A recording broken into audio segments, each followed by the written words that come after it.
Breaking news अवां share कयूं पिया। बलूचिस्तान जे इलाइक़े संजावी में हथियारबंदनि जी ट्रकुनि ते फायरिंग जंहिंमें हिकु ॼणो क़तल थी वियो, 3 ज़ख़्मी थिया आहिनि, 4 ॼणा अगवा कया विया। बाघाऊ पारे हंधि अणॼातल हथियारबंदनि जी दकी खां पंजाब कोयलो खणी वेंदड़ ट्रकुनि ते फायरिंग कई वई। फायरिंग में हिकु ड्राइवर मारिजी वियो, 4 ज़ख़्मी थी पिया। हथियारबंद 4 ड्राइवरनि खे अगवा करे विया। मक़तूल ड्राइवर जो लाश ऐं ज़ख़्मियुनि खे कोयटा मुंतक़िल कयो वियो आहे। हिन ई हवाले सां तफ़सील मालूम कंदासीं। असां सां लाइन ते मौजूदु आहे आवाज़ न्यूज़ रिपोर्टर आज़ाद बलोच। जी आज़ाद, वधीक छा तफ़सील आहिनि इन हवाले सां?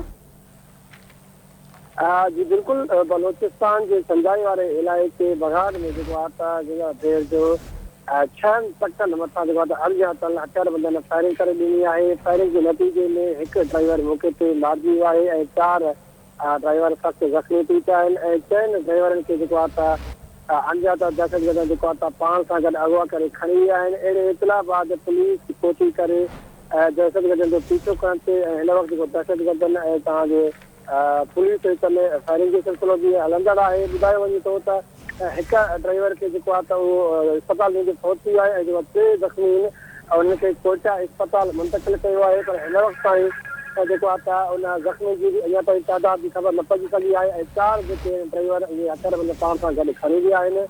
इहे कोयले सां भरियल ट्रकूं बुकीअ खां पंजाब तरफ़ वञी रहिया आहियूं त जंहिंजे नतीजे पंजाबी वटि नगाड़ वारे इलाइक़े में अणॼातल हथियारबंदनि फायरिंग करे 4 ट्रकनि जे ड्राइवरनि खे पाण सां गॾु खणी विया आहिनि ऐं 4 ॼणनि खे ज़ख़्मी कयो ऐं जिन मां हिकु ड्राइवर ज़ख़्मी जे सूर में पहुची विया आहिनि। अहिड़े वाक़े बाद पुलिस ऐं ॿिहार विच में हिन वक़्तु फायरिंग जो सिलसिलो बि हलंदड़ आहे।